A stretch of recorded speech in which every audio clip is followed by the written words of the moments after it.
Are you ready? I said, are you ready for Let's Talk Whoa Hockey?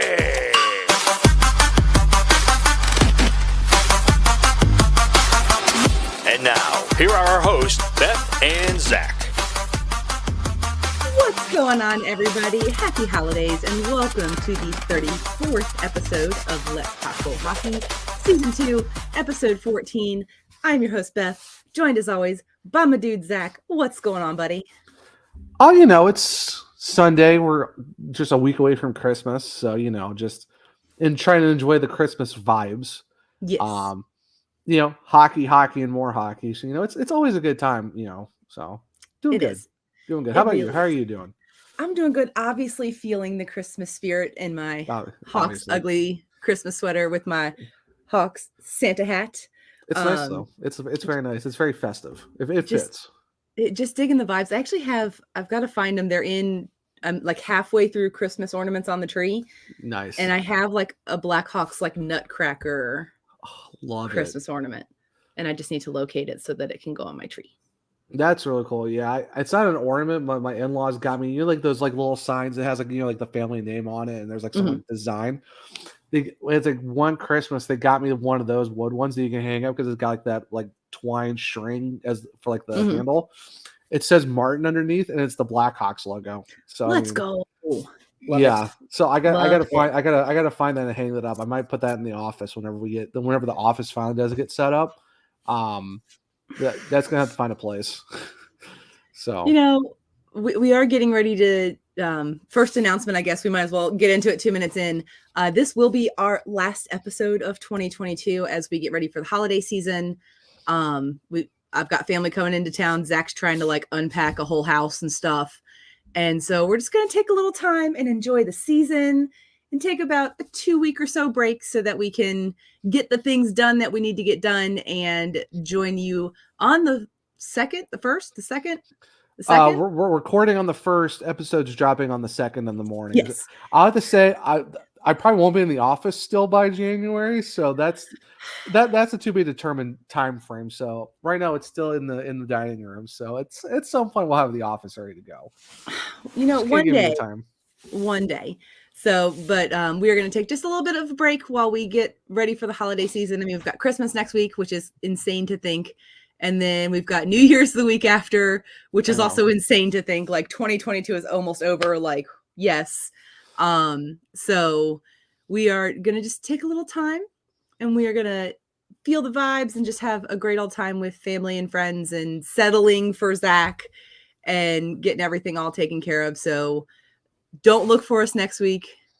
Look for us like a week and a day after that, because we will be back and we will be ready to go to bring you all of the hockey news. It'll be a very Black hockey episode as well, since the PHF actually starts their holiday break officially today. All their games are over and they will be resuming play on the 8th. And let me tell you, Zach, this was a very PHF heavy weekend, and you know, I love it.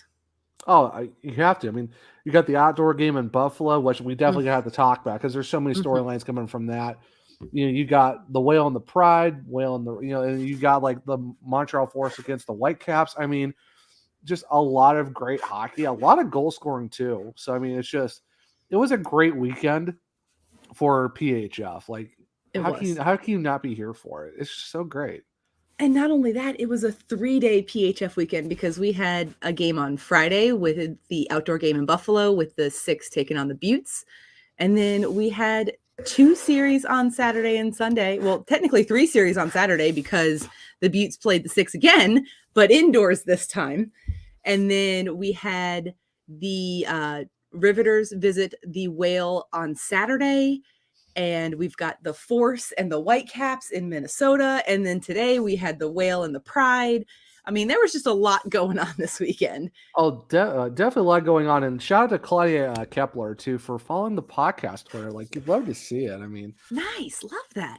I mean, she played really well for the Beats this weekend. I mean, can we also talk about like Carly Jackson's mullet from like, like it's just like it's so beautiful. The poof of it, the glasses, the just the shades with that mullet and how poofy it was.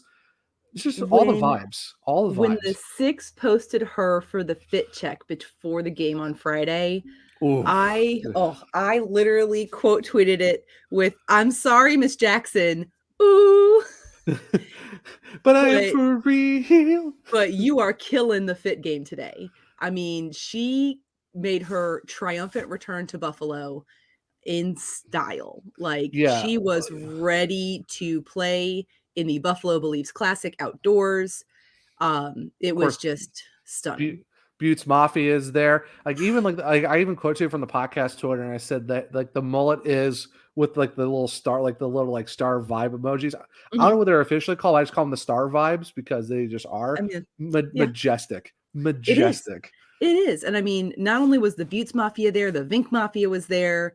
We had Buffalo Wing Hat Guy. I mean, the Buttes fans came out in force. They were ready to go in cold, very snowy Buffalo. Like we've all seen the snow Buffalo's gotten this week, and they did not care. The Buttes Mafia was shirtless like they always are. And I'm like, oh yeah. Like if you, like if you saw like the Buffalo Bills, because we don't, like the seating in the football stadium was just snow everywhere. Like people had to like shovel snow. Like there were still rows still covered in snow. It's like, that's how insane it was. But how about the fact that the Buttes also re-rocked their outdoor jerseys from last season too? Those are so clean. Like those are just perfect.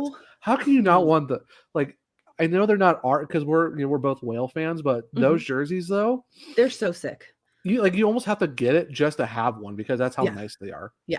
And I mean, Cassidy Suave rocking the toque on her goalie mask. Like, we love toques on goalie masks. Absolutely. 100%. It is 100% the vibes that every attendee in an outdoor game should have. And it was a close game. It was a fun game to watch. And in non-shocking news to anyone who's followed the PHF for the last couple of seasons, Carly Jackson won an outdoor game, just not for the Buttes this year. Death, taxes, Carly Jackson wins outdoor games. Like, who could have seen that? Who could have seen that coming? It's automatic at this point. It's guaranteed.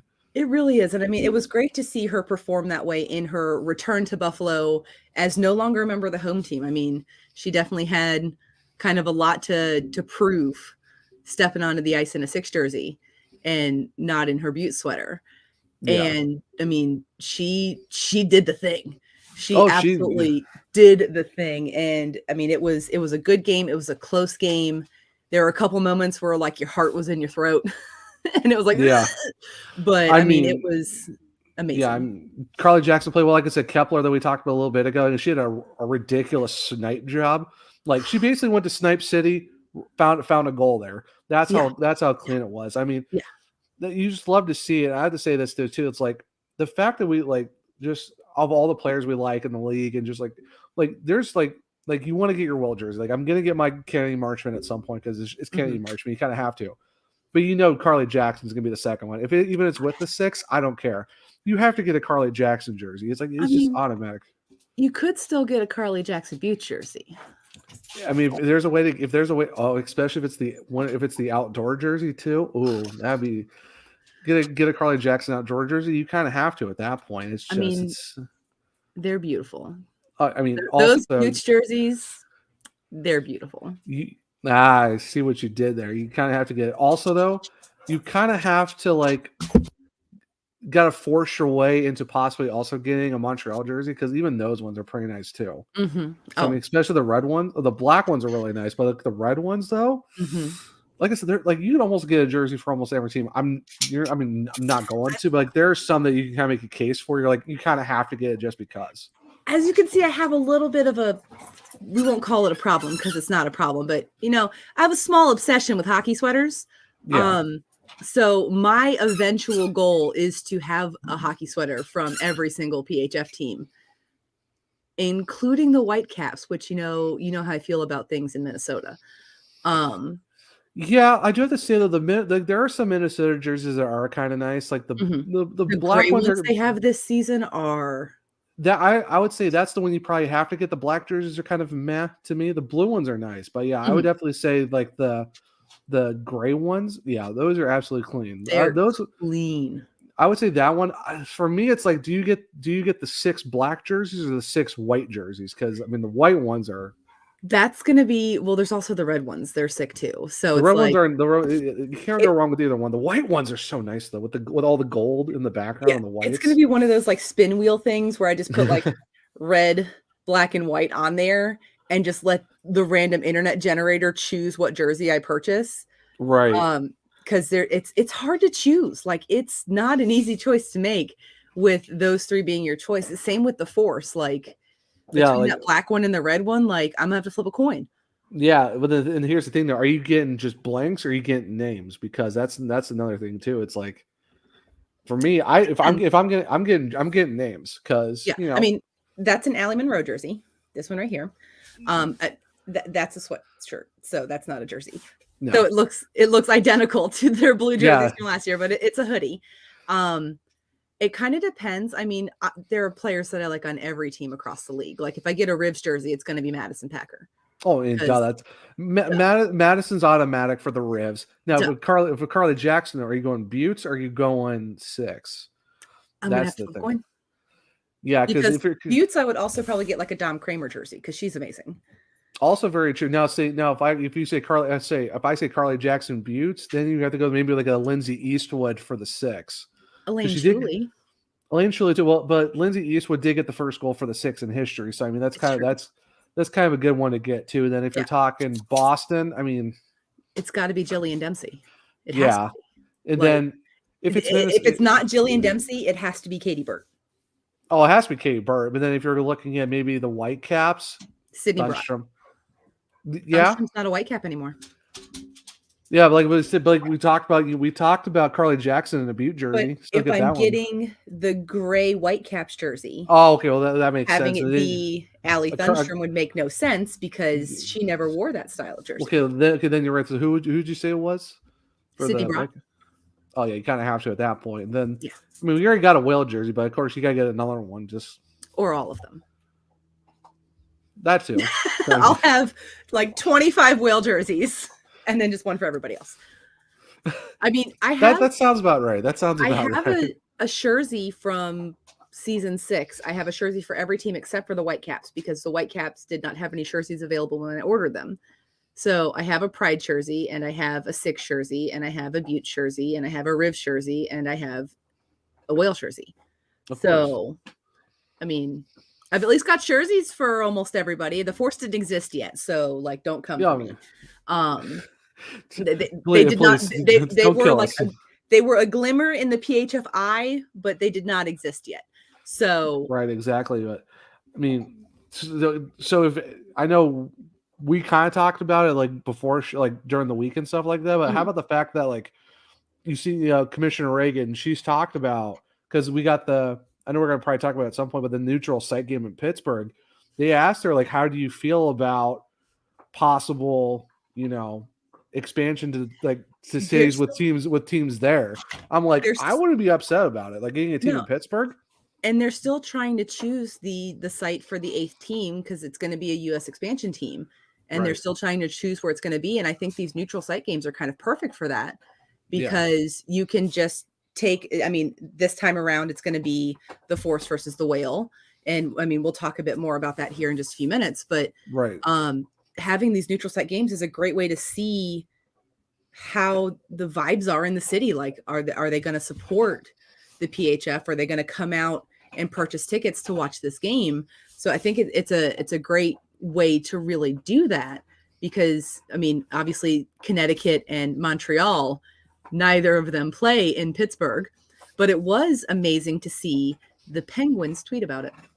Yeah.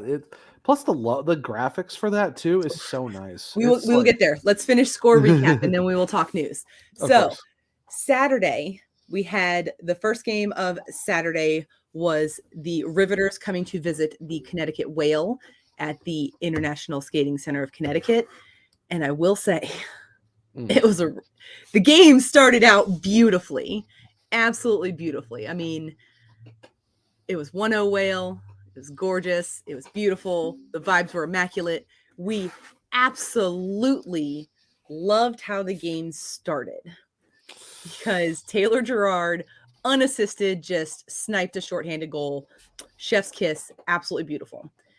And then in the course of 1 minute and 23 seconds in the second period, the game was 3-1 Rivs. Yeah, the vibes were not there. It was the vibes were not there. They were not there at all. I mean, the first 2 goals happened like so quickly, and it was like, okay, like just take a moment, breathe. Like, Abby Ives, you've got this. We believe in Abby Ives. Like, we love her. And then Kelly Babstock did her thing, like 30 seconds later ish, like a little more than 30 seconds later, and it was like it was deflating. And yeah, it was. I mean, that game got ugly fast. It did. The Whale did not score in the second. They were the first team to score in the third period. Emma Vlasic just, it was a beauty. It was an absolute gorgeous goal from Allie Monroe and Amanda Conway. And then, like, not even 2 minutes later, the Rivs answered from Amanda Pelkey. And I mean, Pelkey and Packer together are just lethal. They're a problem. They are a problem right now. They are. And then the Rivs put the icing on the cake with an empty net goal with a little less than 2 minutes left in the game. And I mean, there were lots of the 3 goals happened. The Whale tweeted, the first one happened, and I was like, oh, sad whale noises. And then like 30 seconds later, the next one happened, and I was like, extra sad whale noises. And then the third one happened like 30 seconds after that, and I was like, super extra sad whale noises. Like it hurt. It did not feel good. Yeah, we were messing each other, and it's just like, okay. Well, and I mean, after the Rivs scored the third goal, even though it was the second period, Colton Orr did take a timeout. He did let the team regroup a little bit, check with Abby, make sure, she's good to stay in. Because we all know, we've all watched hockey enough to know that stuff like this happens and it can go one of two ways for the Tendy. It's either going to get worse or it's just going to kind of stay the same. And so it was one of those things where she was able to stand up and do her Abby Ives thing, but that 2 minutes was just not something that the Whale could recover from. No. And the problem was, I mean, we all know the Rivs play a pretty physical game. Yeah. And the Whale play a very team-centric game. They have their powerhouses, obviously. Yeah. But their style of play is not based on just their powerhouses doing powerhouse things. It is very much a team-centric game. And they just could not almost get out of the way of themselves.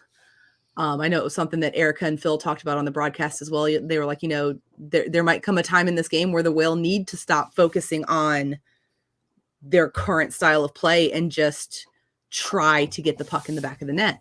Yeah. And I mean, they got within one, but I mean, shortly after that, the Rivs net another goal, and it was like, you know what? Cool. The Rivs got an empty netter. It was like, all right, cool. We're just going to reset and play again tomorrow against a whole different team, because all 7 PHF teams played this weekend because the Whale split the series between the Rivs and the Pride. Yeah. So, they went and did their thing. Of course, we had the next game on the docket. Both games were actually at 7:00. So there was a lot of flipping back and forth on the ESPN Plus on my TV to watch the 6 at the Buttes inside, not outside. And then the Force at the Whitecaps, there was a lot of switching back and forth. It was like, oh, these both are happening at the same time. I'm checking Twitter updates. I'm multi-screens. You gotta get the TV and the tablet. Here's the thing.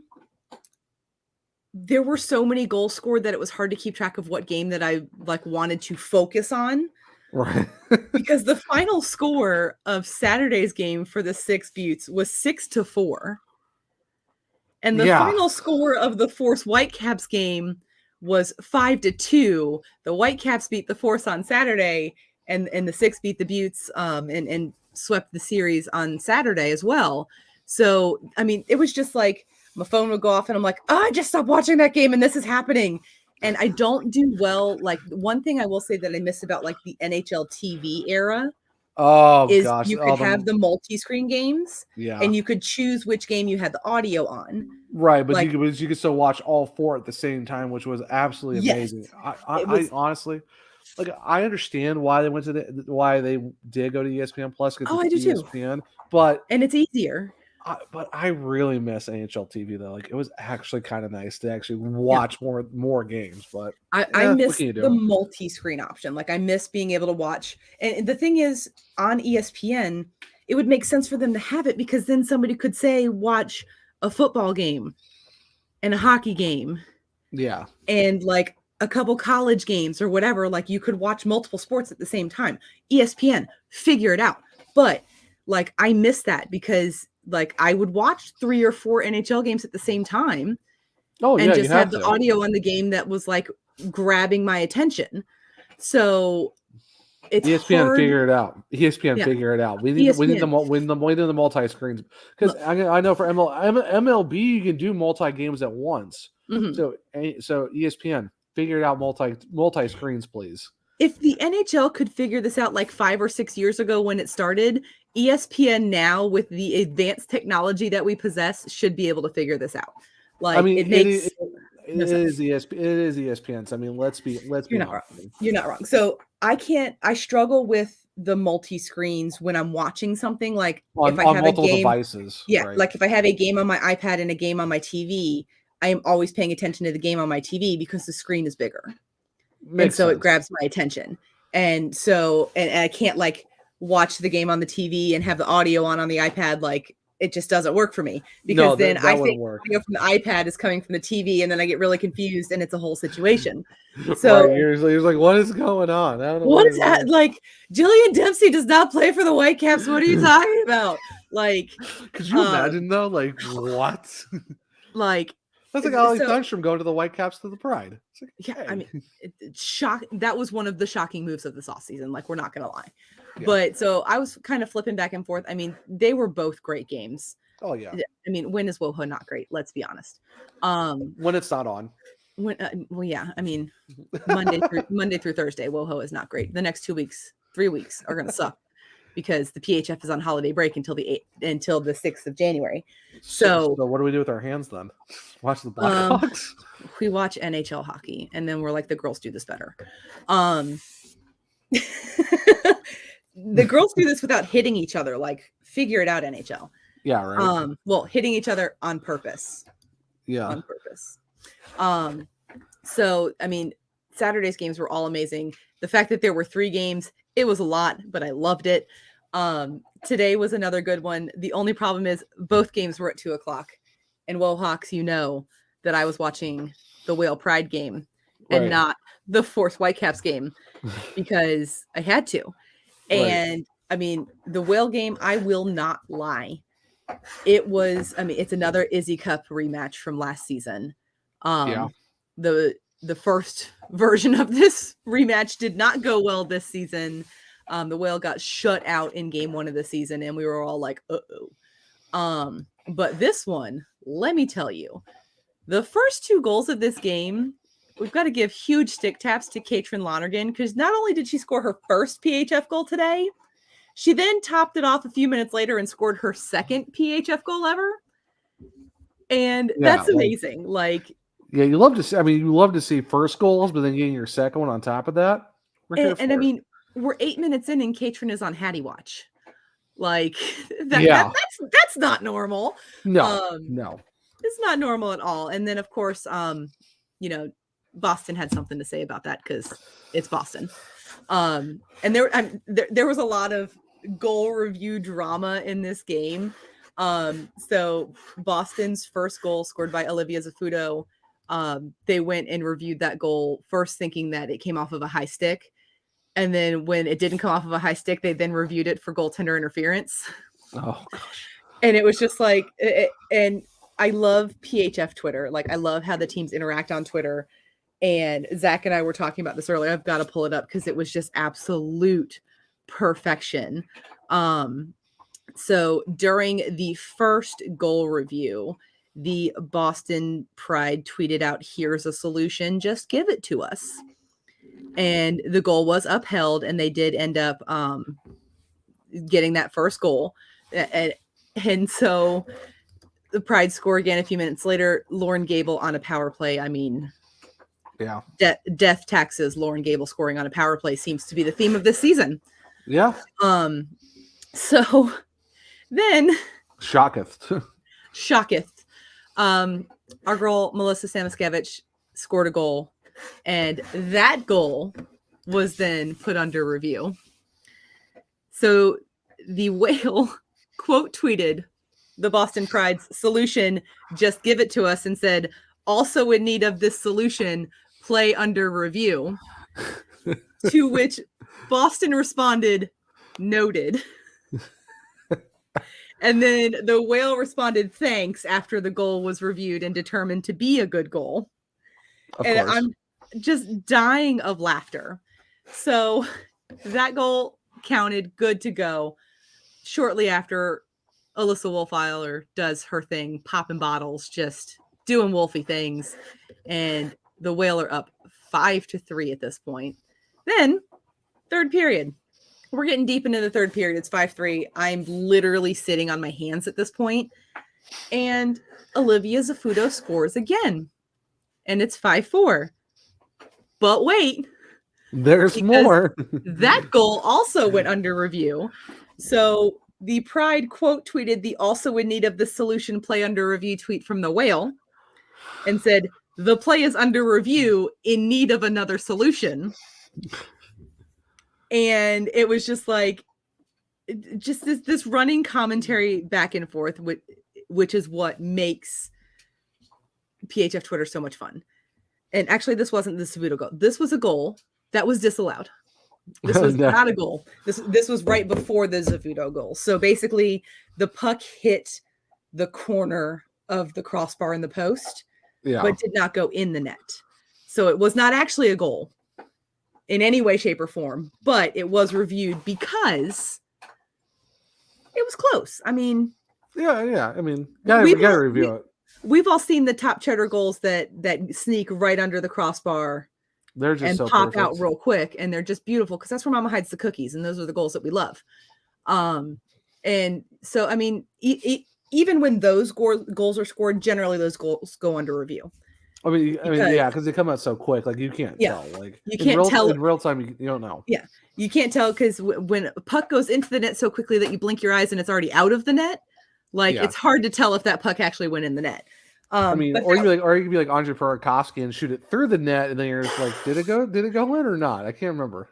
I am fairly certain because we were in a Twitter space together for that goal. I am the only person who was like, that puck went through the net. And they were like, no, Burakovsky just missed the net. I was like, no, that puck went through the net. That was a goal. The puck went through the net. It was like a fever dream. Like, there's no way. And it's like, how about that? It actually did. Yeah. It's so rare because it doesn't usually happen. A goal like that, like the puck from that one-timer had to just find the perfect weak spot in the netting to break it, and then it snuck out under the back bar, right past the water bottle. And it's like, so of course that looks like, it just went over the net. Like, that didn't go in the net, that went over the net. It was like, no, that went through the net. I was adamant, and no one believed me. And then they stopped the play, they reviewed it, and they were like, after review, we've got a good goal. The puck went through the net. And I was like, see, I told you, I know what I'm talking about. I don't think I was in that, because I think I was in the middle of my hockey hiatus. Oh, your I hate hockey moments. No, not hate hockey. I'm mad at the hockey gods. I can't watch right now. Also not mad at the hockey gods. It was more of like, I need a mental break from hockey, because at that time, because we're talking like months and months of just hockey, all this hockey, and it's kind of like my team lost. I'm like, you know what? I'm not ready. Zach needed a few days to lick his wounds after the Canes lost, because we all know he's not talking about the Blackhawks because they didn't make the playoffs. I watched one Stanley Cup game, if that tells you anything. Outside after a round, like 0 conference games, 1 Stanley Cup game. If that says anything. See, regardless of whether my team is in the playoffs or not, I know that hockey is about to come to an end. So I just have to consume as much hockey as humanly possible. I mean, I will have to say though, I mean, I did watch clips and highlights. I didn't watch the actual games. Yeah. Yeah, so I still watched the hockey. It was just condensed hockey because once we get to the Stanley Cup playoffs, if the Hawks aren't in, which we all know that's not going to happen for a couple of years, I consume as much hockey as humanly possible. Like, I do love the playoff format for games because outside of the first round, there's never a game on at the same time. And they play on opposite days. I hate the format. I hate the formatting though. I miss the 1 through 8 seedings. Ladies and gentlemen, this just in. Francois Brassard sends it down the ice, making him the 14th goaltender in ECHL history to score a goal. Wow. We got a goalie goal. And we love Brass because Brass played in Jacksonville last year. He is an amazing dude. Great celly. I mean, slid across his knees on the ice. That's awesome. Go to the ECHL's Twitter account if you'd like to see it. He is pumped up. We almost had a goalie goal for the Bruins last night. I mean, I know we don't talk about them, but Jeremy Swayman almost got a goalie goal. You know what? I would be 100% okay with a Swayman or an Olmark goalie goal. 100%. He missed by that much. Regardless of which Tendy is playing, I know that the other one is hopping off of the bench and they're going to do a post-game goalie hug right then and there. I know it's going to happen. Oh, yeah, for sure. Yeah, I mean, it is the Bruins. We are here for goalie goals, but I mean, we are. So, like I said, so for me, like, it's just the thing is, I miss the 1 through 8 seedings and then the reseeds because that was actually enjoyable to watch. Now this stupid the 1 and 2s get to play like the wild card teams and like the second and third place teams in the divisions have to play each other. No, just stop. Just go back to the 1 through 8. It worked. It made sense. At this point, I would be okay if it was just 1 through 4 for every division because the divisions are no longer unequal when it comes to size. So the wild card position made sense when there was like 7 teams in this division and 6 teams in this division, et cetera, because the numbers were uneven. But now that the divisions are all even, just go to 1 through 4 division. Yeah. And then you get 1, 4, 2, 3, standard seeding kind of stuff. And you're not having cross division matches in the first round of the playoffs. Yeah. Like have all the central teams play each other, have all the Pacific teams play each other. Yes. And then whoever wins that group gets to play the winner. To the conference, and then after the conference, it's the cup final. There you go. Well, it's division, semi-division final. It'll be the 1 through 4 of the divisions against each other. Then it's the winner of the 1-4 and the 2-3 to the divisions play each other in the second round. Then whoever wins that gets division, semi-division final, conference final. Stanley Cup final. I skipped a step in there. I knew what you were going for. That's why it's like, you go for division, conference, cup, which it should be. But no, let's do wild cards. No, if you're finishing in the top 4 of your division, you're in the playoffs. I'm sick of this. Like, I'm sick of having 5 in one division and 3 in the other division make it in. No, that doesn't make sense. Like, as much as it sucks that the PHF is like a 1 game and you're out kind of situation, I love how they seed the playoffs. They have a play-in tournament unless you finished in the top 2 in the league, and then they reseed, and we all get confused when we first see the bracket because there's things here and things here and things over here and things over here and explanations here and here and here. But then it happens and it all makes sense, and you got to play to get in, and then you got to play to win. Yeah, it's like I said, I understand not doing the 1 through 8 anymore because I just the way they're doing it right now, it needs a little bit of a tweak. Yeah, we need to do away with the wild cards and just top 4 in the division make the playoffs. Done. That's how it should be because then, but they're like, well, we need more drama for the wild card divisions. Like, how about you just go finish in the top 4 in your division, and you're good to go then, and then just go from there. Make a better hockey team, and then you won't have to worry about it. Don't fight for the wild card spot. Actually, fight to finish in the top 3 or the top 4. Actually, finish to win your division instead of fighting to sneak into the wild card. Yeah. We don't have much room to talk right now because our team is going to be nowhere near the playoffs for a couple of years. So hey, we are still on the talk about that because we're hockey people and that's what we do. But back to the PHF, because we are not going to take away from women's hockey to talk about men's hockey. No, of course not. So then Zafudo scores, getting her second goal of the game. So we have Katrin Lonergan and Olivia Zafudo on Hattie watches, one for each team. Love to see it. And then we're all here. We're all here for Hatties. We love Hatties. Unfortunately, we did not get a Hattie. However, we did get a Kennedy Marchman empty net goal, and the Whale did win 6-4. Kennedy have another season, Marchman? Oh, Kennedy is having herself another season. And Katrin Lonergan, honestly, not too far behind her because she is starting to have herself a little bit of a season. She is making her presence known in the PHF, and we absolutely love it. Can we talk about the MVP award that Kennedy Marchman got awarded with? We can. It was beautiful. It's majestic. It's just so great. Like I'm here. Like that MVP award is just. Yes. It's like if you can wrap vibes into like just amazingness, this is basically what it is. It's just it was absolutely beautiful, and it was also amazing to see the support from other Connecticut sports teams for Kennedy Marchman's MVP ceremony. The Connecticut Sun were there. Gus is chewing on a bone. That's the sound that you heard. The Connecticut Sun were there. They had several players drop the puck for a ceremonial face-off. Madison and Anya Packer were both fangirling over it, which I absolutely love. Oh, for sure. Especially Anya. Just Anya is just. Yeah. She was like, do you know how jealous I am of my wife right now? And then Anya, don't change. Just please stay. Never change.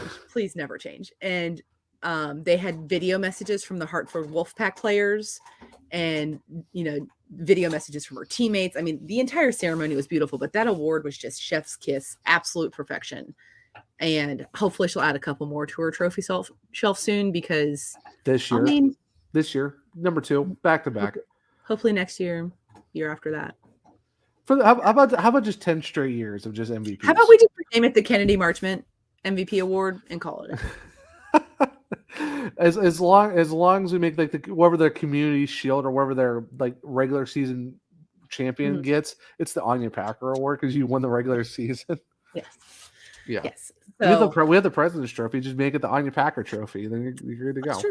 That's true. So, I did not watch any of the fourth Whitecaps game. I know Zach did not either because we were discussing the Whale Pride game the entire time it was on.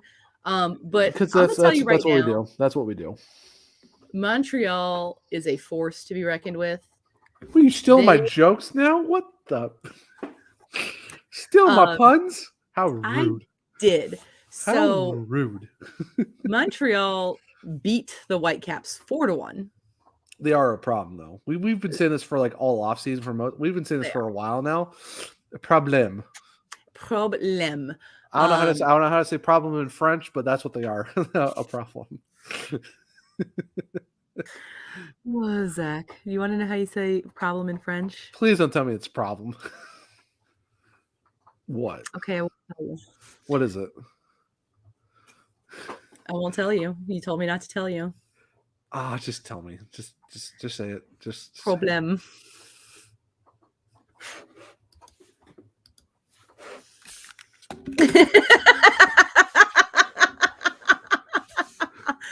So the Force came out, and I mean, we've got a goal in the first, a goal in the second, a goal in the third. The Whitecaps finally answer after the Force third goal, with Jonna Albers netting one for the Whitecaps. And then just to sweeten the pot, Montreal gets an empty net goal. And I mean, it's just, they're having themselves a season. And I don't hate it. No. You love to see it. You love to see it. Love to see it. So it was a very exciting weekend of PHF hockey, but this week we also had really exciting PHF news. So the first big piece of news was the PHF announcing that the salary cap is doubling again. And next season, the salary cap is going to be $1.5 million. With an M. With an M. With M. They are going full send. I did the math. They could literally evenly split that up amongst a 20-player roster and each player would be making $75,000 a year. So potentially no second jobs unless they want one. But I mean, if you're making $75,000 though, and you get to play hockey, that, my friends, is what we like to call a livable wage for professional hockey players, for professional female women's hockey players, women's hockey players. Same thing. Also, I mean, the PHF does have rules in place for transgender hockey players as well, so we don't want to exclude them. So $75K a year for professional PHF hockey players. We'll go with that. But that is just another step. And it's another thing showing that there is a reason why the PHF has been successful up to this point, and why they will continue to be successful next season, the season after that. They have slowly grown the game, and it's hard to imagine that 2 seasons ago, the salary cap was $150,000 per team. Like, that's insane. Like, you go from $150,000 to $1.5 million. Like, I think was like what, a 500% growth or something, or not 900% growth, because you have to remember there's a whole like extra team and stuff in there. Yeah, so like a 900% growth in like a couple seasons. Go from that to now you're in the millions range. The millions, and that is absolutely massive. I loved seeing the player reactions online to the announcement. Oh yeah, like this is showing the world that professional women's hockey is sustainable. Mm-hmm. It is showing them that there are places out there that believe in these teams and what they're doing and what they're presenting to the world, because they are continuing to invest in them and buy into them and continuing to grow them. They now, next season, every player in the PHF will most likely have a contract with a livable wage. Right. They have health insurance and dental insurance and vision insurance.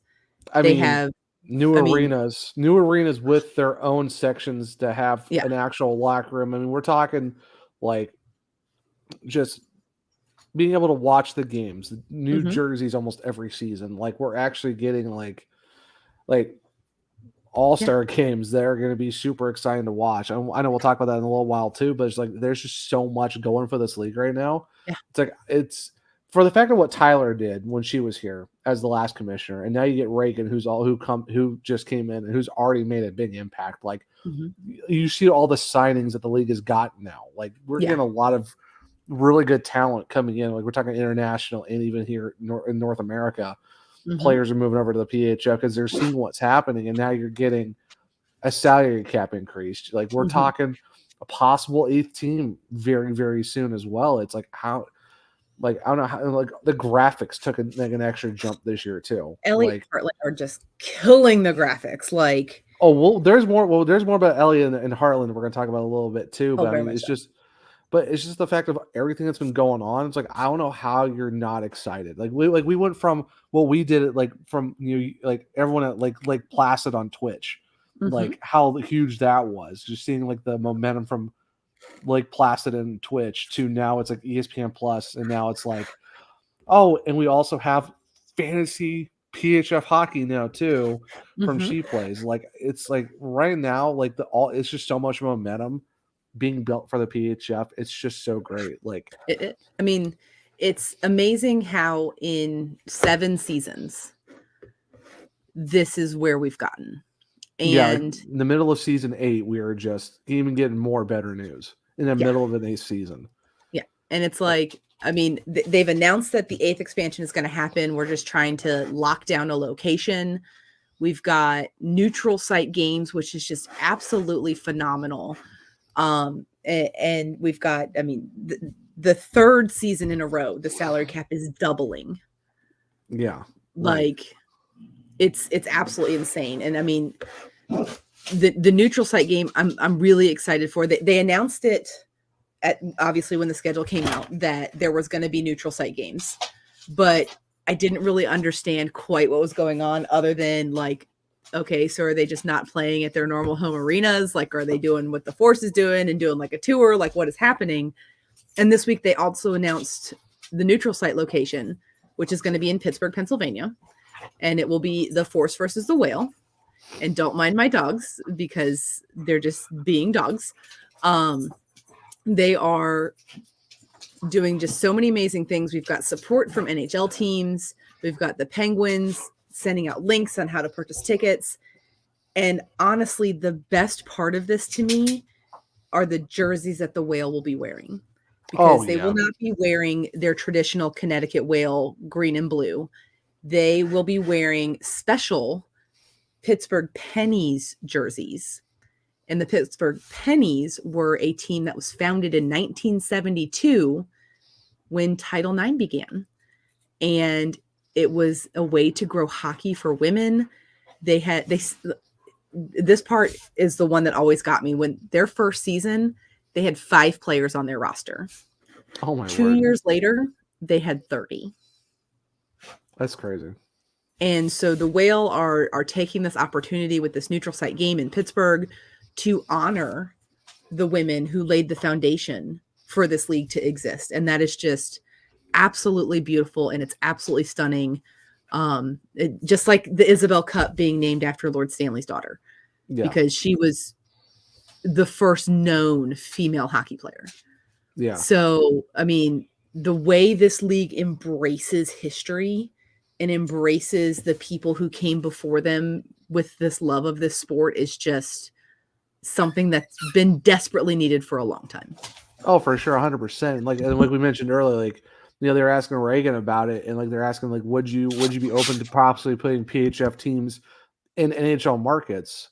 And it's like, honestly, like, it would be kind of cool to see if that was actually possible. I mean, you do have some teams. I mean, the Boston Pride and the Bruins are kind of right there. I mean, you got the Islanders and the Devils kind of doing something with the Rivs. I mean, there's so many possibilities. I mean, the Rivs used to play in the Devils practice facility before they started with American Dream. And I mean, it's just another team that now has their own home rink with their own home locker room. Yeah. And their own, I mean, watching a Rivs game is fun at American Dream because the walls are covered in Riveter stuff. They have special tarps that they put out for the Riveters that celebrate women's hockey. It's amazing. Like you said, with the Pittsburgh Pennies, and like, honestly though, having a team in Pittsburgh would be kind of nice. Like, Pittsburgh gets Pittsburgh, if you're talking outside of other sports, but honestly, for the women's league, like, it would be a nice little connector team in between pretty much everyone else in the East and Minnesota. I mean, it's still a good distance from Minnesota to Pittsburgh, but it would still work in a sense where, like, because we thought about maybe Chicago or maybe Detroit, Pittsburgh wouldn't be a bad option to have a team like that. I mean, think of the sick color. I mean,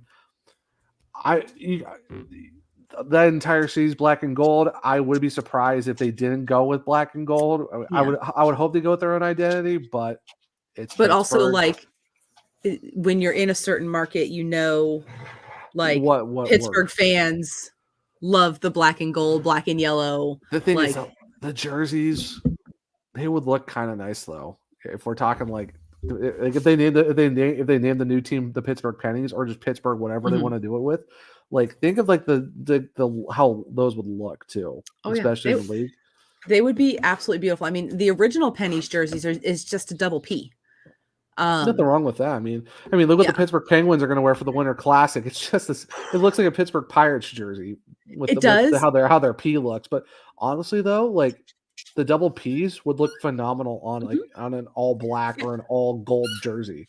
Well, and the Whale are basically taking the C and the W, and they're putting like a tiny pucky in the middle, and it's going to be like the blue with like the orangey gold color.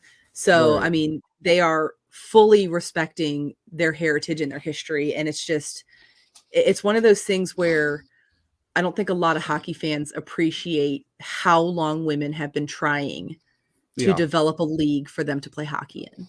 Yeah, the way the Whale are going to do it, it's absolutely amazing. Like I said, if we're picking another city to get an 8th team, Pittsburgh would not be a bad spot, because obviously they do a lot of stuff already with the PWHPA. They're going to do this with the PHF. Honestly, if you put an 8th team right there in Pittsburgh, that one, like, no one's going to have a problem with that, because at least you've got a team like that could start expanding out to the Midwest. And there's a couple places, honestly, where the 8th team would make sense outside of like Pittsburgh, Detroit. You could put a team in Ohio. I mean, the support for Ohio State's women's hockey team is phenomenal. Yeah, it would have to be Columbus. Cleveland, maybe. Not sure, though. I know. It would need to be in Columbus. Oh, yeah, yeah, it would have to be Columbus because that's the only one that kind of makes sense, like I said, because outside of that. Yeah, so, I mean, you could go Ohio, you could go Indiana. Yeah, Indianapolis, Fort Wayne, maybe Notre Dame, possibly, but I mean. Yeah, I mean, there's a lot of northern Midwestern states where a team would work. I mean, selfishly, Zach and I would absolutely love like South Carolina or Florida. I'd be okay with North.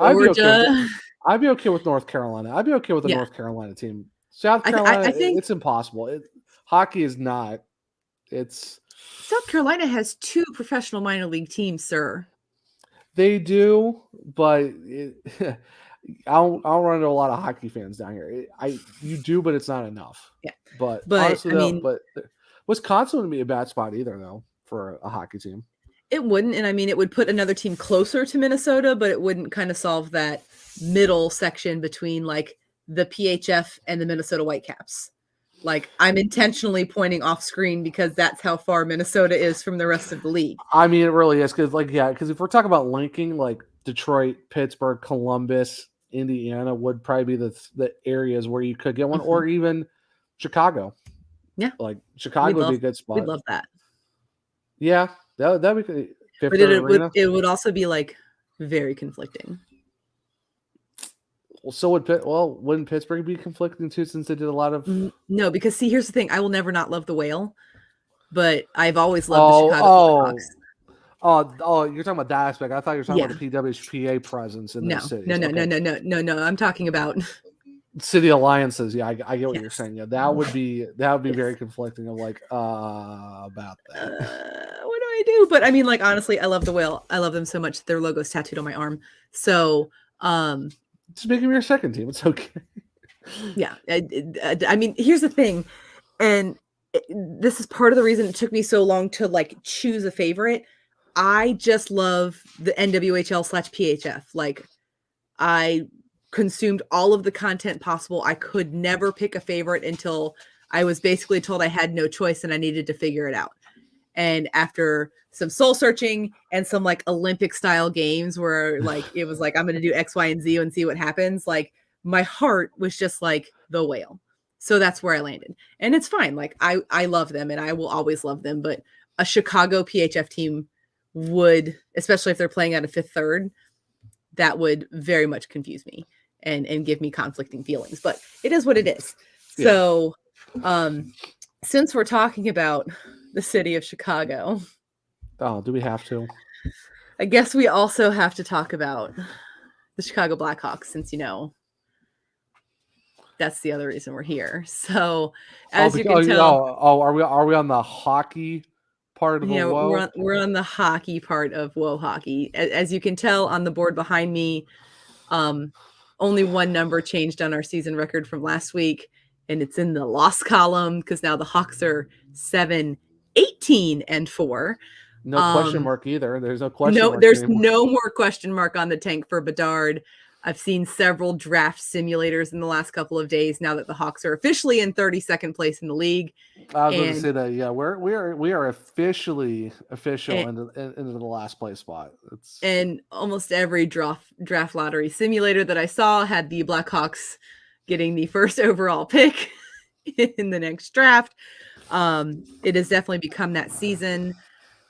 And I mean, we all knew that it was going to be that season. And again, like, watching this team play is not painful because they may be losing, but they're not playing poorly. No, they're just playing better hockey teams with better rosters than the Blackhawks have. Yeah, they pretty much are. I mean, if you look at the goal differential, the goal differential isn't really as bad as, like, say, Columbus is at 40. The Blackhawks are at 42. At least we're not the Ducks, which are a minus 56. Yeah. So like, that's an end of season goal differential, not like a barely even mid-season goal differential. The Ducks have played 32 games and are already at a minus 56. Like, they're 9-20-3. And well, I mean, Trevor Zegras can't score all the goals, so. No, I mean, and Troy Terry can't carry the team either, too. So, I mean, Terry and Zegras can't do everything. I mean, or McTavish. I mean, it's just the thing that the Hawks also have 3 games in hand on the Ducks, and they're only 3 points back. So it's like they could potentially leapfrog the Ducks, but I don't see it's just the only reason why the Jackets are so bad is because I don't know. That also doesn't make any sense, but I mean, it is what it is. As fun as he is, I will blame the Jackets being so bad on Patrick Laine's fashion sense. Like, this is punishment. Yeah, this is what you get for doing that. But I mean, for the Hawks, this is what you get. For the Hawks, I mean, we kind of was going to be bad, and I love how people keep trying to tell everyone else, like, well, they only get an 18% chance. They're not guaranteed the number 1 spot. Like, yes, we all know how draft lotteries work. Yeah, we're not dumb. No? I know when people try to mansplain hockey to you, even though you're like, oh, please tell me more, even though I've been around it my entire life. Let's try this again, shall we? It's one of those things where it's like, okay, we understand how the draft lotteries work, so they might lose the spot, but it's the NHL. We want the best chance possible. Do you really think Gary Bettman? Do you really think Gary Bettman want to see Connor Bedard with the Blackhawks with Patty Kane?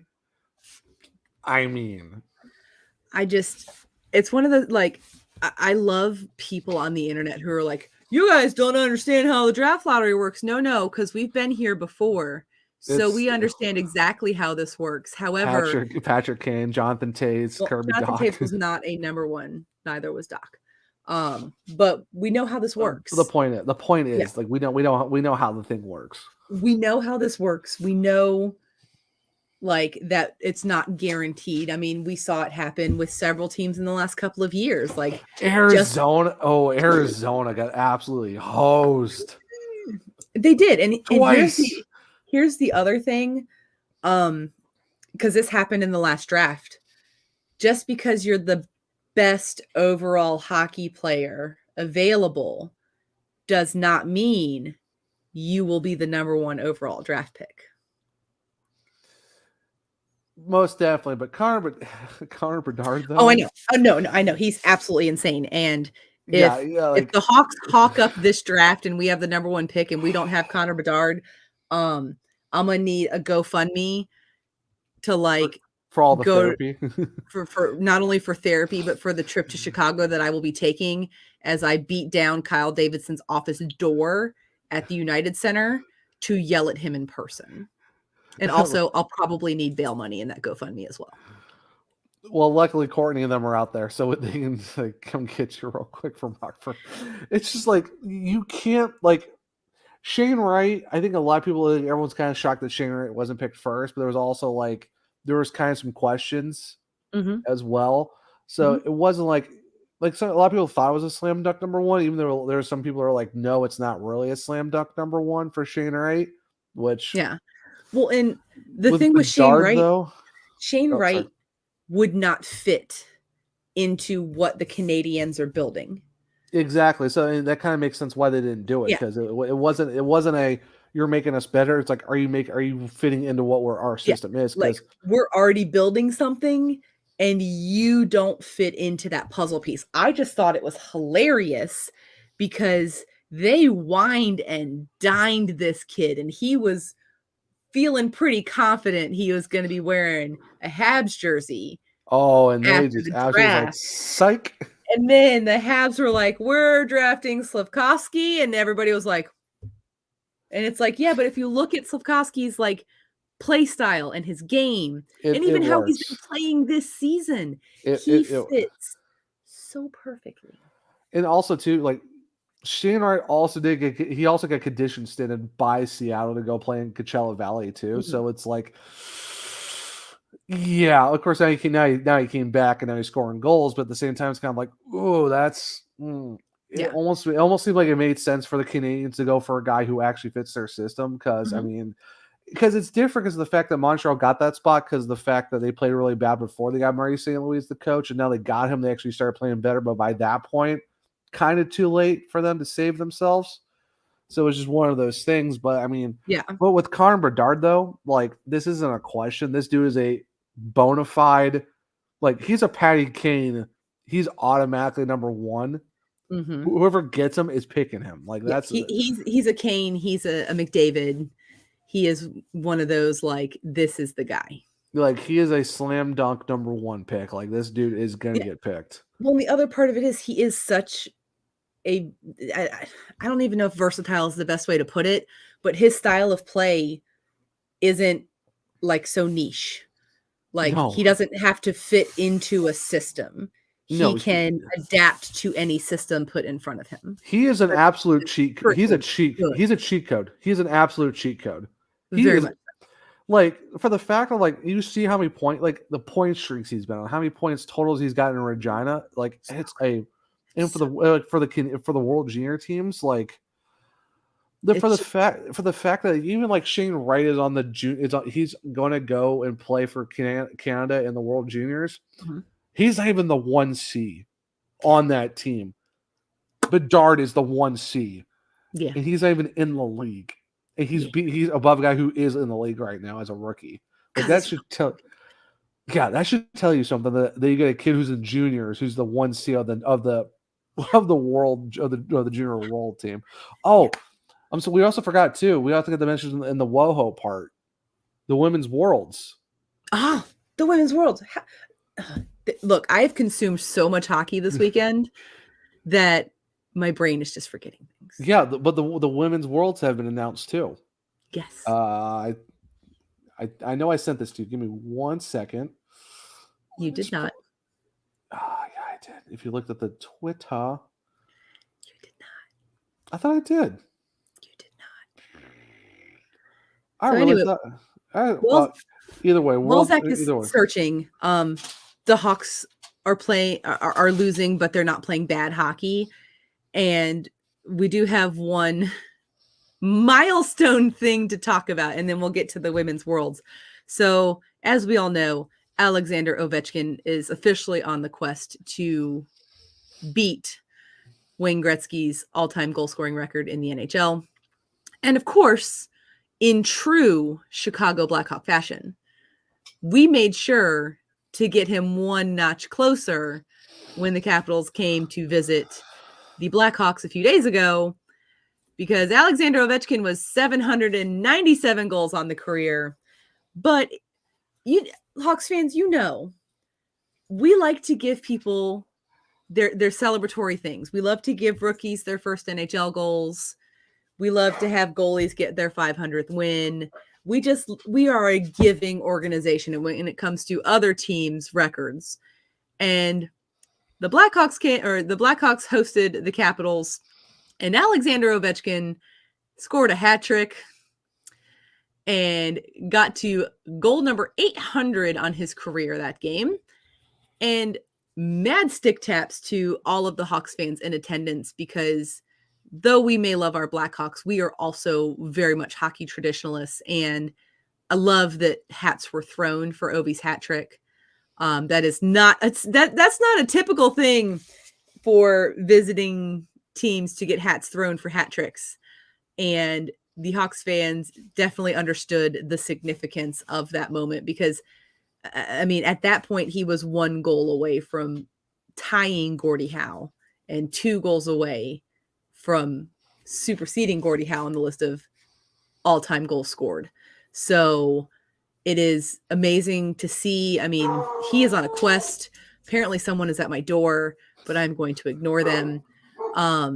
And he is just scoring goals absolutely left and right. And I'm wondering, when he gets to the Great Ones record, is he like, all right, I'm done? I think he doesn't break it. He's like, just like, no, like he gets there. He scores like the 1 goal over to achieve the record. And then he's like, and with this, like post-game interview, he's like, it was a great game. I got the record. It was beautiful. And with this, I am announcing my retirement from the NHL. I am no longer playing hockey. Have a good day. Like, I would love, because a lot of people are like, well, he hit 1,000. I don't think anyone's ever going to hit 1,000, but I mean, 900 something would be kind of cool to see if we're how far we get into that. But I don't know. It's just, my thing is though, for the fact of how long he's been in this league, why has no one figured out his office spot? Like, why are we Like, why is this man still being left alone in the office? Like, it's been a question that's been asked for like the last like decade. Why has no one stopped that? Like, Look, I wish I had an answer, because like, it's like why do teams forget this? I don't know, because like literally that is like they should just on all NHL ice have like a number 8 over that spot on the ice on every sheet of ice, because that is where Alexander Ovechkin goes to score goals. That is where he goes. That is the place. Why there is never a defenseman anywhere near him when he is in his office, I will never understand. He has been in the league for long enough for people to know that is where the man goes to score the goals. I know, like right? Make him figure out a new place, because we should all know that this place should be defended by now if he's on the ice. I know, like I just never understand why the league has never figured this out. Like, oh, let's just keep doing it and see what happens. Like, why? He's been doing this for so long. How has this not been figured out yet? I don't understand. Like, what are we doing? Also, it's not like he's insanely fast or anything. Like, he just stands there. All he does is stand there. He just waits and waits and waits. Oh, here's a pass. Boom. And it's like, if Ovi's line is on the ice, you want to know where one of the defenders should be? In his office with him.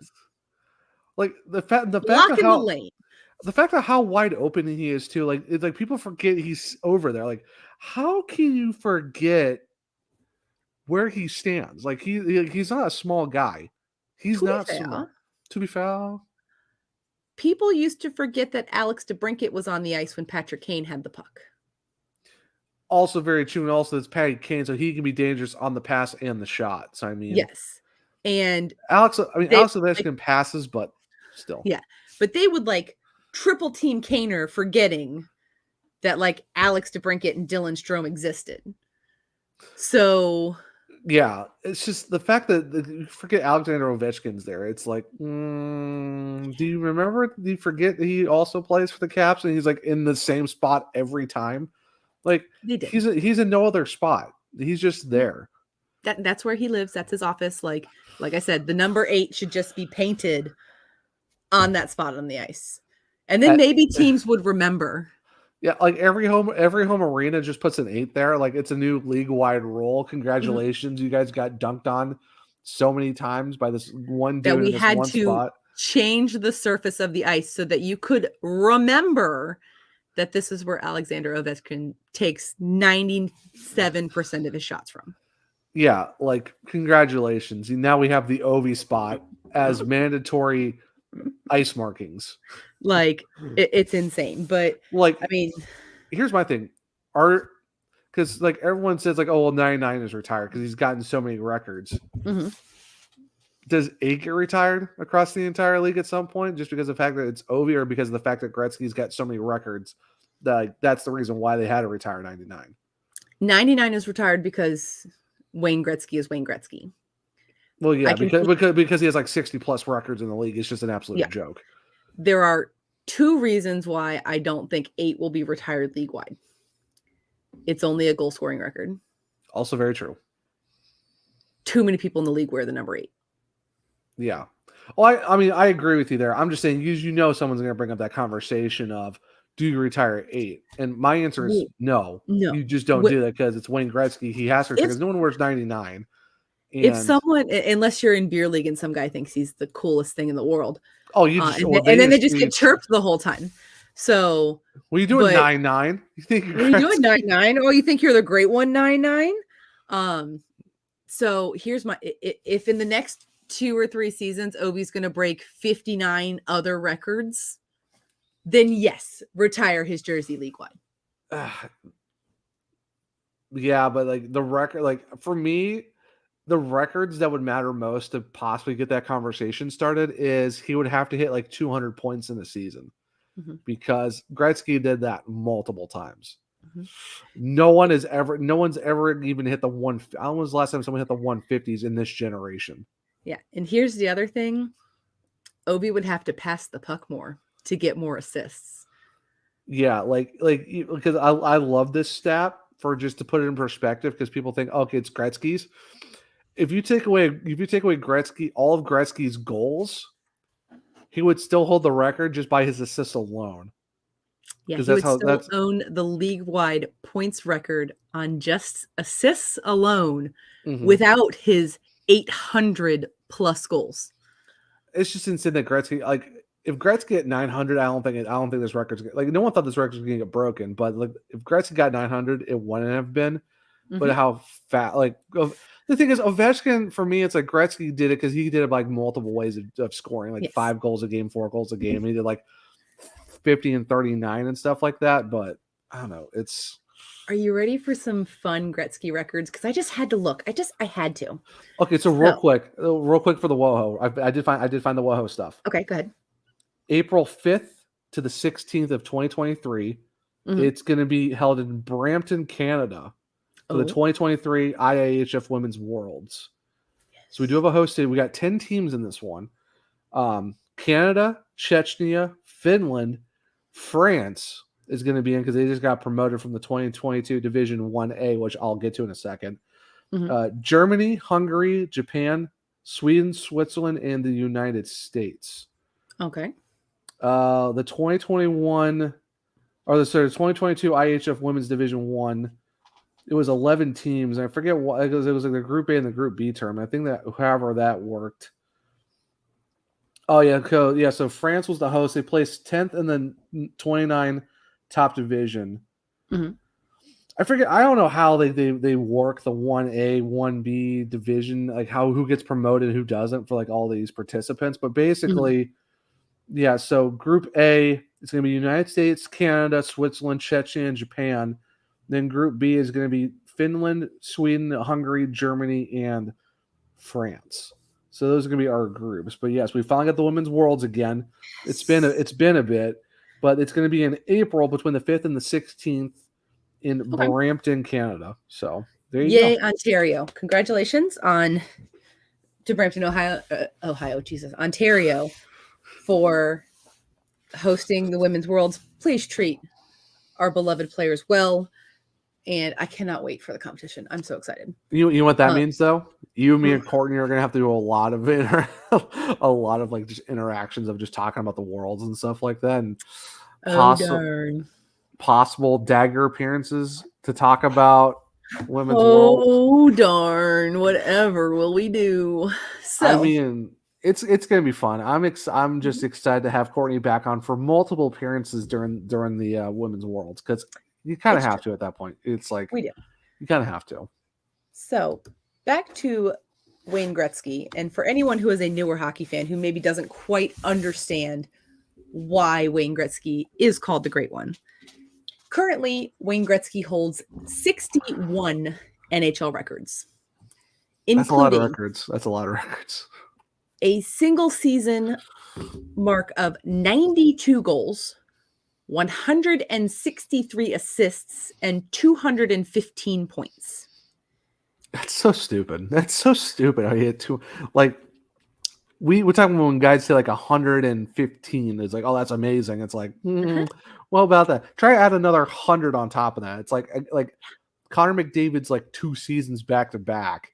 Gretzky did it in 1 year. Like, what? This is one of my favorite records he holds. A point streak of 51 games. He has 894 career goals and 2,857 career points. 15 seasons of 100 or more points. 13 of those seasons were consecutive. How many 200-point seasons did he have? It's not on this list. Oh. I mean, it should be. It's a record in and of itself. It's like, come on. In 81-82, at the age of 20 years old, Wayne Gretzky scored 50 goals in 39 games. The previous record was 50 goals in 50 games set by Maurice Rocket Richard, and then equaled by Mike Bossy in 80-81. On that run, in game 38, he scored 4 goals. And in game 5, he scored, or in game 39, he scored 5 goals. The fact that he scored 8 goals in 2 games to do it in 39 is just absolutely insane. 9 goals in 2 games. 9 goals. What did I say? 8? You said 8. You said, oh, it's right, because 4. I don't know why. I don't know why you said 3 and 5. Yeah, yes. 4 and 5. 9 goals in 2 games. Like that's hockey. That's video game stats. That's like just. In his career, he hoisted the Stanley Cup 4 times with Edmonton, won the Hart Trophy 9 times as the NHL's MVP, won the Art Ross Trophy 10 times as the league's leading scorer, including 7 consecutive times. He won the Conn Smythe Trophy twice and won the Lady Byng Trophy and the Ted Lindsay Award 5 times. Like, there is a reason the number 99 is retired league-wide, and that is it. That's not going to get, like, a lot of those records are not going to get broken. Yeah. Like there's no way. There's like no way 2,857 career points. I think that one's going to be firmly set in the record books for a very, very long time. And just because we did talk about how his assists would still have the points record in his career.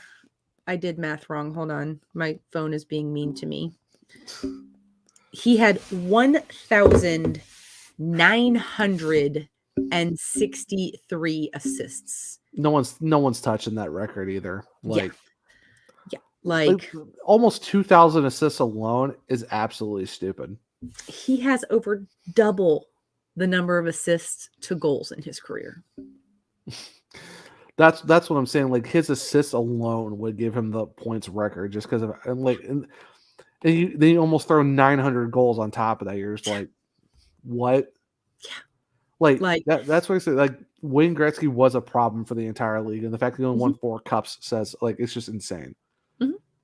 And I still remember as a kid, my dad still has this poster, and it was printed right before Wayne Gretzky scored his 1,000th point. And it is a hockey goal filled with 999 pucks. Like, insane. Because it takes up about half the goal. Yeah. Like, and the thing too is, like, he was pretty young breaking a lot of these records too. Like, he was like in his like 30s or 40s doing it. Like, no, like, he had a lot of these records like in his mid 20s, almost like mid to late 20s. Like, that's how much all these records he had broken. He was 20 years old when he broke the 50 goal record in 39 games. He was 20. Yeah. Like, at 20, I could not imagine doing something of that nature. Yeah. But of course, there's people out there. It's like, oh, he never lifted the puck. Goalies back then sucked. Blah blah blah blah. It's like, it's still hockey. It's still the professional hockey league. Like, it doesn't matter what area you're in. I'm pretty sure if Wayne Gretzky was born in our generation, oh my gosh, with no he would. The fact is, though, there was holding back then too in 2-line passes. Mm-hmm. There was no offense like it is now. Of course, the goalies are bigger. The goalies are bigger, but still. Yes, but there was also no foot in the blue paint. You couldn't crash the net. You had 2-line passing. You had all of the other things that have been eliminated from the game that make it what it is today. Yeah, holdings and everything else. If you put 20-year-old Wayne Gretzky in the 2003 draft with Alexander Ovechkin. Oh my gosh. Ovi would be something that no one talked about. Ovi and Sid would not have been talked about. No. Like regardless of whatever, there were so many other rules that hindered him from scoring more goals and setting up more assists. Yeah. That don't exist in today's game. it's where it's all offense now. Yeah. Mm-hmm. Like there's not much fighting. There's not a lot of holding. There's, like I said, 2-line passes. There's no, like I said, the goalies are a little bit bigger and they have more padding on them. But I mean, still though, I mean, not that much.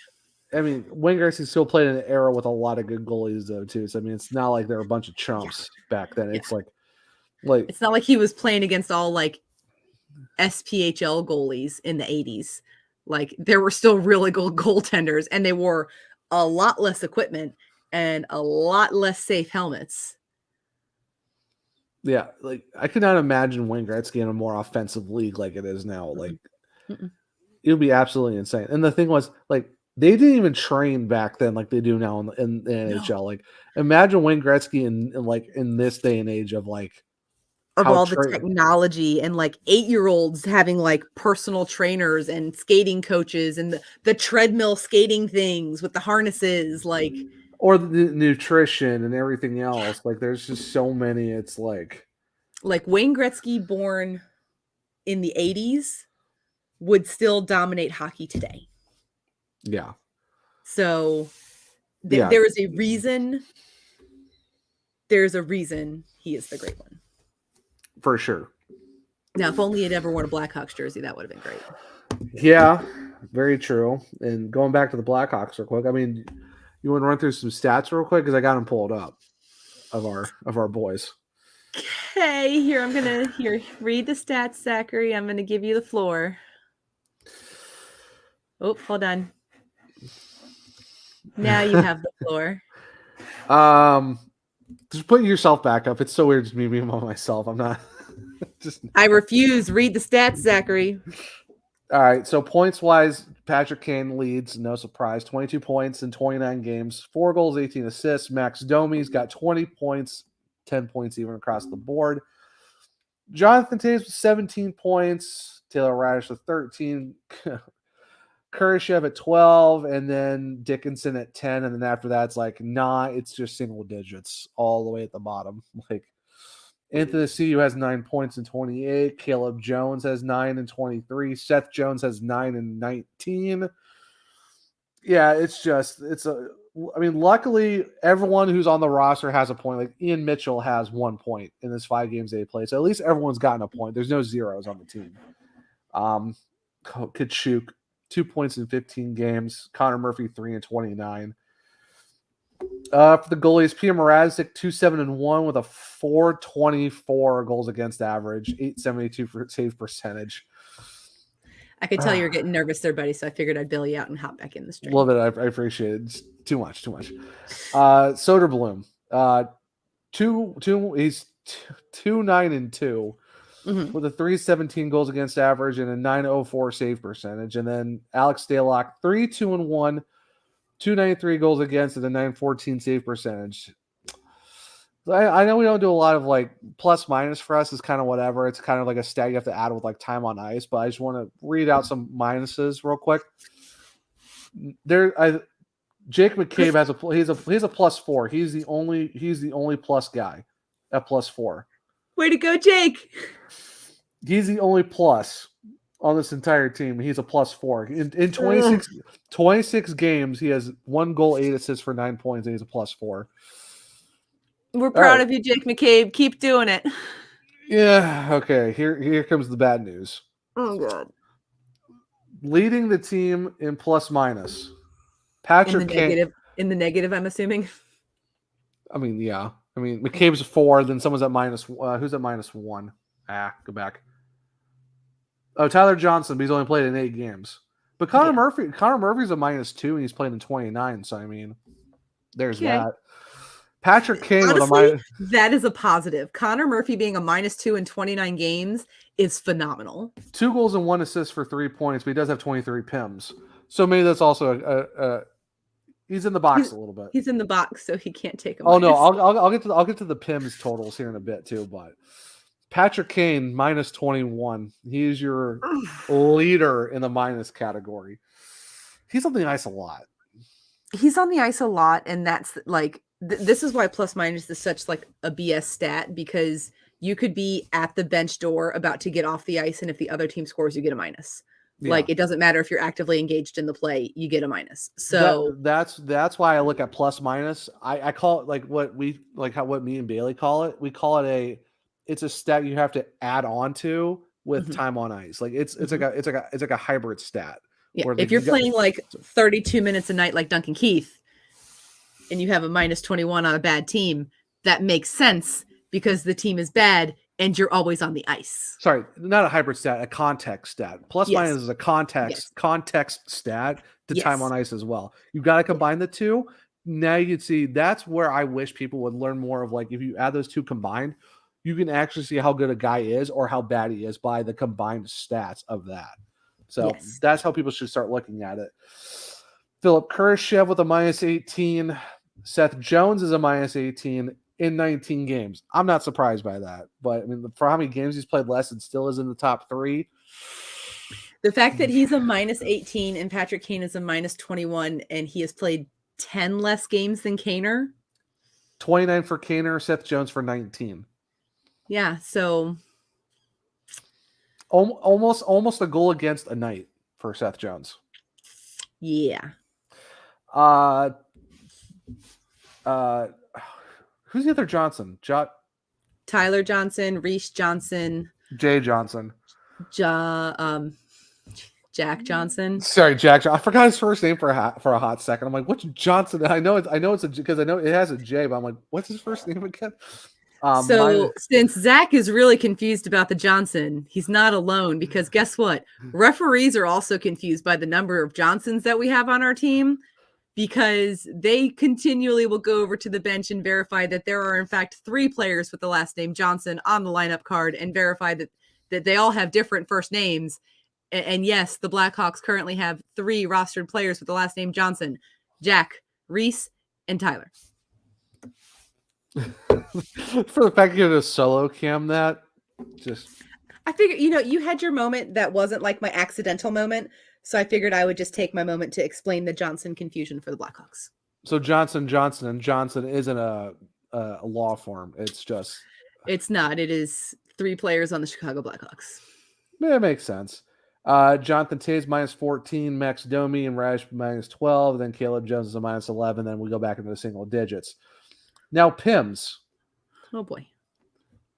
Jonathan Toews and Max Domi lead the team with 33 PIMS each. I would like to take a moment to say something that I've heard so many times in my life. You cannot lead the team from the box. Our captain is tied for the team lead in PIMS at 33. Well, we did get like feisty Taser back this year, so that doesn't surprise me. No, that explains his minus 4. That's why he's only got 17 points in 28 games, because he's in the box a lot. So I mean, Reese Johnson, another Johnson, 25. Connor Murphy 23. Anthony CU 20. Georgia Akira 18. Tenorti 15. Caleb Jones 14. Sam Lafferty 13. Seth Jones only has 12, which makes it even worse for the fact that he's a minus 18 in 19 games. He's only gotten 12 penalty minutes. There's no PIMS to blame. You can't blame the PIMS. It's just you're just Seth Jones and with a ridiculous contract. Patrick Kane only has 8. That's way more than Patrick Kane should have, though. That's the problem. Yeah, Kurashev 8, Dickinson 8, Kachuk 8. Radish and Entwistle played in 29 games each. They only got 6 PIMS each. So there's that. Colin Blackwell in 26 games with his 3 points, all assists, and his minus 7. Only 4 PIMS. Way to go, Colin. We're proud of you. Hey, Ian Mitchell with his 1 point, which is an assist in his 5 games that he's played, and his minus 6. No PIMS in 5 games for Ian Mitchell. That's not so great as the one for Blackwell. No, not at all. Just for the fun of it, shot percentage, Taylor Radish leads the team at 22.5 shot percentage in 29 games. The worst right now is Ian Mitchell with a 0. Blackwell's a 0. And well, I mean, let's be honest. Defensemen don't often take a lot of shots. Colin Blackwell's a center, and he's got 0. Okay, well, 29 shots. I tried. 29 shots, 0%. I tried. Patrick Kane. All right, I'll give you the shot total. Patrick Kane leads the team in 103 shots. His shot percentage is 3.9%. If that tells you anything. Yeah. I mean, Ian Mitchell 0% makes sense because he only has 2 shots. Yeah. So he follows the you miss 100% of the shots you do take, not that you don't take scenario. I guess he read that wrong.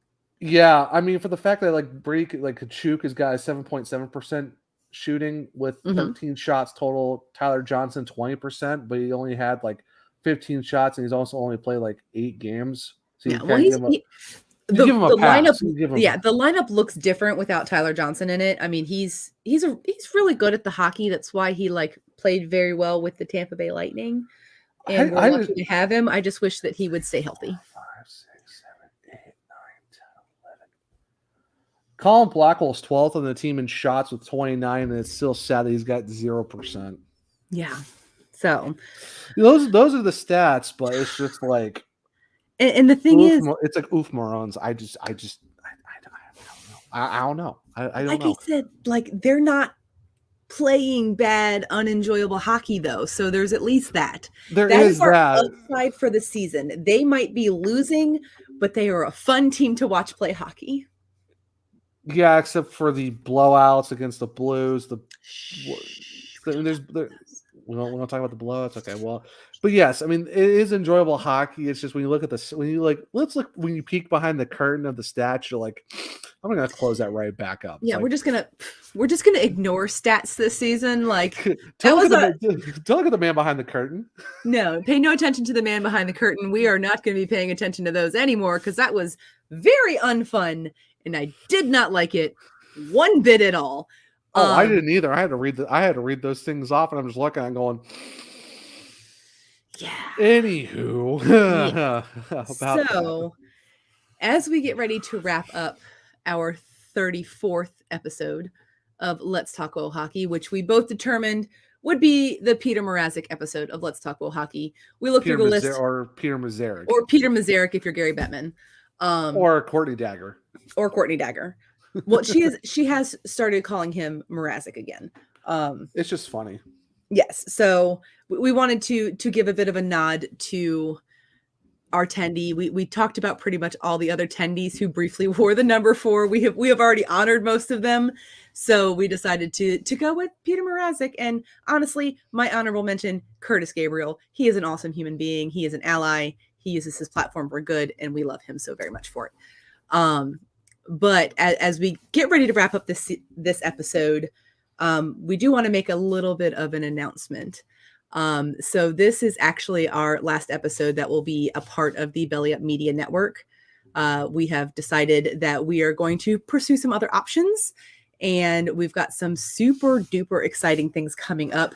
So my friend Zachary, tell the people where they can follow so that they can see the things that we have coming up. Yeah, you can follow me at the. Are you talking about on the screen on the bottom or okay on the bottom? Okay, sorry, because you usually do it. I'm not used to doing that. No, part. Usually we don't. But I did the whole announcement part, so I figured I would give you this moment because I'm an emotional human being, and change is difficult, and I don't want to cry. No, I totally get that. So yeah, you can follow us at the Twitter and Instagram. We are at Talk Well Hockey Pod. We keep it pretty simple. It's the same. Luckily, no one else used it. So, we'll just use it for both. So check us out there on Twitter and Instagram. We're also on YouTube at Let's Talk Well Hockey. What is the @ for the YouTube? Because I know YouTube. Talk Well Hockey. Okay. I just want to make sure because I didn't know if it was Talk Well Hockey Pod or Let's Talk Well Hockey because I know YouTube is now it's Let's Talk Well Hockey because it matched our email address and it was just the easiest way to go about it. So okay, I didn't want to get the wrong one because YouTube now does the @ so I just want to make sure we're getting the right one so we're not confusing the folks at home. Yeah, so Talk Well Hockey Pod on Instagram and Twitter. It is Let's Talk Well Hockey if you do the @ on YouTube or if you just go to YouTube and look us up by the full name. If you also want to email us, if you got thoughts, concerns, show ideas, or you just want to be a guest. be a guest, how you want to do, or just show us like what you like about the, what's your favorite memory of the pod, or maybe Blackhawk stuff or WoHo. Let us know. You can send us an email at letstalkwohockey@gmail.com. So yeah, send it over there. Also, we would really appreciate it too if you go to the Apple Podcast and leave us a 5-star rating and review. We might just read it on the show, so that'd be kind of cool to do. So we would really appreciate that. And of course, on YouTube, if you're watching, us here right now, go hit subscribe, like the video, turn the little bell on so that way when we get a new episode, you'll get notified and be like, hey, you got some well-honed Blackhawks to listen to. Yeah, so you'll all do all that good stuff. It helps with the algorithm too for YouTube if we mention the subscribe, like, hit the bell, and all that good stuff. If you're on the tubes and you're watching our amazing faces, make sure to leave us a comment. We do like chatting with you guys. I've got a couple comments to catch up on because my YouTube app has been very mean to me and not telling me that people commented. So I will be catching up on those during our winter break, but we will be back recording on the 1st of January. That episode is going to drop on the 2nd of January, and make sure you are tuned into all of the socials as we kind of announce what's going to be going on next for us and some pretty amazing people that share our love of hockey with us. So Zachary, on our last episode on the Belly Up Media Network, can you please tell the humans where they can find you on the internet? I'm not on the internet. You can't find me there. You don't want to talk to me. All jokes aside, because I got the look. Just, sir, you might want to stop messing around here. You can find me at the One True Zach. That's Only True Zach. It's spelled out. It's not the number one like the O-Neaters. So yeah, yes, you can find me on there. If you want to go follow me on Instagram for just personal stuff and all their interests that I have, Zach R. Martin 22 on the Instagram side of things. Beth, where can people find you? Where can we find you on the socials? So I almost said podcast too. Way I just did that. No, you just did all of that, and you did so great, buddy. I'm so proud of you. So on the Twitter, you can find me at Wonder Beffers. That's the word wonder, like wonderful, or. Oh, you mean where I wonder what happened to the O-Neaters? There you go.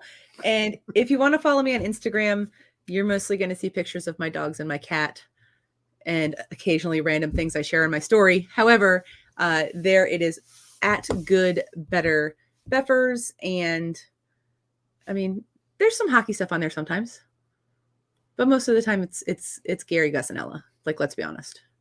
Yeah, it is. It's fine. It's fine. Or yeah, hockey stuff if it's like Shoresy or Letterkenny or. I mean, Ferda. So. Or workout stuff too. So I mean, it hasn't been as much workout stuff recently, but that's probably going to change in the new year because girls got to get back to the gym and do gym things. So we're going to make that happen. Gotta have the hot girl summer apparently. Yeah. Well, I mean, I'd rather have strong girl summer, but that is. Well, actually, that's even better then. Let's go for that instead. Yeah. I like food too much. So. I mean. Yeah, food is life. So I mean, it literally is food is the giver of life to your body. I see what you did there. Yes. So for the last time on the Belly Up Media Network, I've been your host, Beth. That has been my dude, Zach. This was season 2, episode 14 of Whoa Hockey, episode number 34, and we will see you in 2023. Bye. Bye. Thank you for watching this Belly Up Media production. Some said we'd go belly up, so we made it our name. And we're still here. Ha!